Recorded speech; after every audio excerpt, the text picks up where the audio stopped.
I've been making these tortilla pizzas multiple times a week since I learned how to do it. So just put olive oil in a cast iron and then lay down a flour tortilla, spread it with pasta sauce, and then sprinkle it with mozzarella cheese, which I highly recommend you shred yourself because it makes a big difference. Sprinkle it with Parmesan and fresh basil if you have it, and then throw it under the broiler for just a couple minutes, and it seriously tastes like a real thin crust pizza, and it takes like 5 minutes. Get pizza dough from the grocery store. Make it a little flat like this and put one of these little mozzarella pieces in there. Just kidding, put in 2 pieces. And then roll it into a ball. Cover the ball with olive oil. Put on a little bit of Italian seasoning. Now air fry at 400 for 7 to 8 minutes. This is right out of the air fryer. Dip with marinara and enjoy. I have never made this for someone that didn't like it. It's even kid approved, and it's also one of my favorite dishes.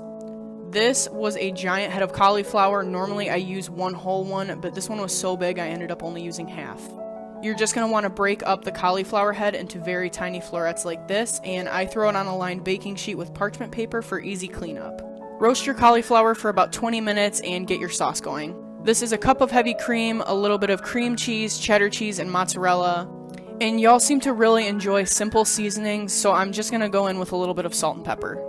Give that a good mix and melt everything together. Then throw the cauliflower and the cheese sauce in a large casserole dish. You guys know I love my Pioneer Woman stuff. I like topping mine with a little bit of Parmesan cheese for a crust, and then it goes back in the oven for about 30 minutes. You guys already know, for more easy recipes like this, be sure to hit that follow button. You absolutely have to make these loaded fries in your air fryer. Line your air fryer with aluminum foil and go in with some frozen French fries, 400 degrees, 15 minutes. After that, add some freshly grated cheddar cheese, bacon bits, and some chives. No measurements, go nuts. Put them back in for another 2 or 3 minutes. I just could not believe how good and easy these were. Like, comment, and follow me for more. Have you tried fried rice like this before? This is golden egg fried rice, also known as gamwon tafan. You can add egg yolks to room temperature rice and mix well. The rice becomes more golden colored and has a richer taste. Prep the ingredients by chopping Chinese broccoli stems and Chinese sausage, lapchang in Cantonese. In high heat, add oil and your separated egg whites. Fry and set aside. Next, fry your Chinese sausage, or you can use your favorite protein and set aside. Add your mixed yolk rice and fry until the rice isn't stuck together. Next, add your Chinese broccoli and the sausage you sauteed earlier. Mix and fry for a couple minutes. Add some soy sauce and some sugar. Add back the egg whites and chopped green onions. Do a final stir and you're done. Try this rice if you haven't already. How to make the best ever silky lemon butter pasta. Start off by melting 4 tablespoons of butter in a large skillet. Add 1/2 teaspoon of garlic powder and whisk to combine. Add 1/4 cup of dry white wine, I like Chardonnay, and then crank the heat in order to simmer and reduce the sauce for a couple of minutes. Next, add 1/2 cup of heavy whipping cream. Let the sauce simmer for a minute and then add another 1/2 cup of heavy whipping cream. Next up, fresh lemon juice from 1 lemon. Turn the heat setting to low and continuously whisk the sauce on and off until your pasta is done. Add the cooked pasta to your simmering sauce and season with a little bit of black pepper before serving.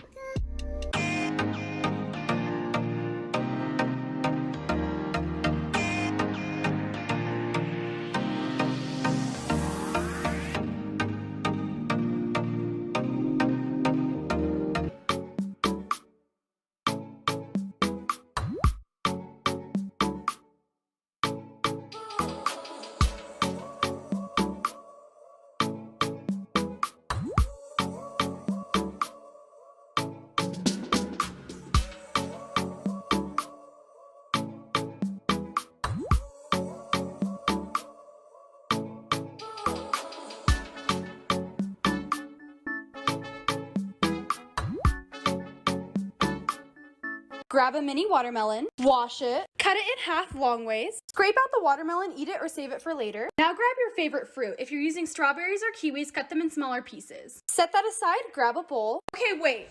Can we admire how aesthetic that looks? Wow. Add in 2 cups of room temp water, 4 packets of unflavored gelatin, If you want to, you can add in a half a cup of sugar. Whisk it together until it's dissolved. Now boil 2 cups of water. When it's done, pour it into the mixture. Bless you. Mix it slowly. It should look like this. Once you've added in a handful of each fruit, layer it with the mixture. Don't fill it with fruit all the way so that you can leave a layer of the mixture on top. Don't mind my contraption, but leave it in the fridge overnight. Let's take it out of the fridge. I'm so excited. Also, in part 1, I told you to use 4 packets. I don't know why I said that. I meant 4 packets from 2 boxes, so 8 total, don't forget. All right, I have my cutting board. I'm gonna cut it straight in the middle. This is what it looks like cut in half. I'm gonna cut it one more time. Oh my gosh, these are so cool. I'm a little dramatic. Now you know how to make watermelon fruit slices. Let's try it. Today we're making Olive Garden's breadsticks, but 10 times better. And if you want the recipe for the chicken gnocchi soup, it's in my last video. But to get started, you want 1 cup of warm water. You're gonna add 2 teaspoons of yeast, 3 tablespoons of sugar, and mix and set aside. In your mixer bowl attachment, you're gonna add 3 cups of all-purpose flour, 2 teaspoons salt, and 3 tablespoons olive oil. After you let your yeast mixture sit for 10 minutes, go ahead and add it in last. You want to knead your dough for 10 minutes, add it to an oiled bowl, and let it rest for 1 hour. 1 hour later, you want to dust your countertop with some flour. Pat your dough ball down gently, and you want to cut out 10 breadsticks. You're basically going to cut them into long strips, and then cut the long strips in half. And you want to roll them out very gently, tapering the ends. The less you touch them, the better they're going to come out. You're going to cover with a towel and let them rest for another 15 minutes. Add them to an oiled baking sheet, and we're going to brush on some egg wash. For my egg wash, I only use 1 egg and 2 tablespoons of water. Bake at 365 for 10 minutes. Brushing on 5 tablespoons of melted butter, a tablespoon of garlic powder, and dry parsley, and we're done.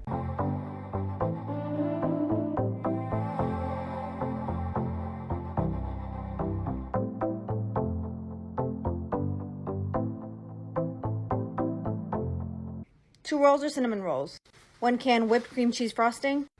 Optional walnuts. 1 pack cinnamon swirl cake. Packet 1. Packet 2. Don't mix it.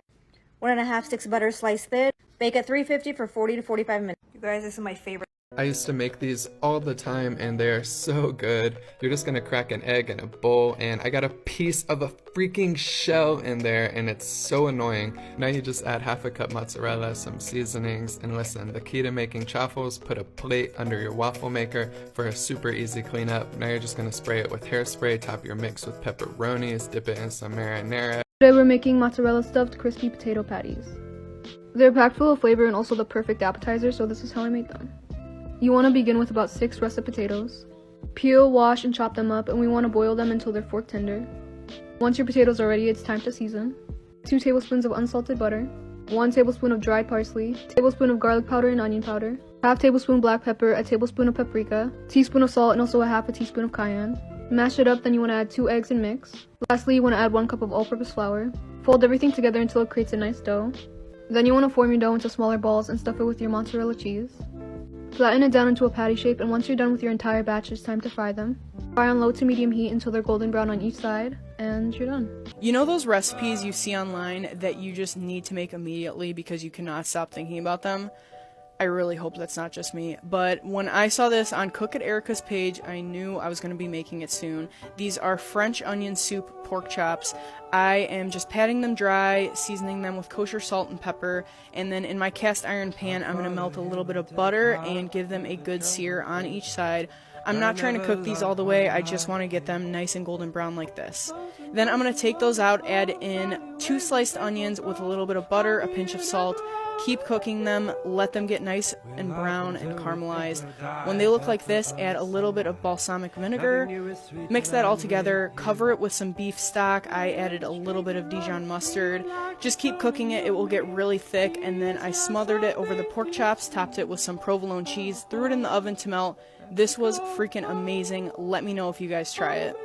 Your Instant Pot and 3 chicken breasts? Yes, they're still frozen, but thank God for the Instant Pot. Season the chicken with some paprika, garlic powder, some onion powder, a little bit of Italian seasoning, and of course salt and pepper. Measure with your heart. Add 3.5 cups of low sodium chicken stock, add half a white onion chopped, add about 1 pound of elbow pasta, and add a good amount of minced garlic. Measure that with your heart. Make sure everything is submerged. If it's not, add a little bit more chicken stock till it is. Put the lid on, make sure it's on sealing. Cook for manual high pressure for 10 minutes. Release pressure when done. Take out the chicken and start shredding. Add it back in. Add 3/4 of a cup of fat-free half and half and some Parmesan cheese. Mix it all together.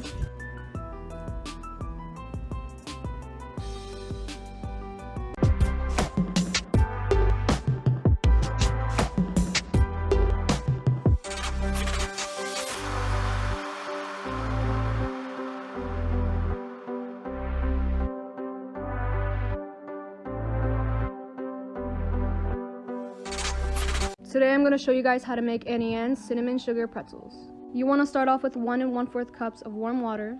Add 1 tablespoon of yeast, 1/4 cup brown sugar, mix and set aside. In your mixer bowl attachment, you want to add 3 1/2 cups of flour. And after letting your yeast mixture sit for 10 minutes, go ahead and add it in, and you want to knead your dough for about 5 minutes. You want to add your dough to an oiled bowl and let it rest for 20 minutes. After 20 minutes, flour your surface, and you want to create 9 dough balls. Then you want to cover your dough again with a towel and let it rest for another 5 minutes. Once your dough has rested, go ahead and roll it out. Here I'm demonstrating how to twist your pretzels. You want to boil a pot of water with 1/4 cup of baking soda. Once your water comes to a boil, go ahead and boil your pretzels for 30 seconds on each side. Add your pretzels to an oiled baking sheet, and we're going to bake at 400 degrees for 8 minutes. While they were baking, I prepared my cinnamon sugar and melted some butter. And finally, I brushed them with the butter and dipped them into my cinnamon sugar, and we're done.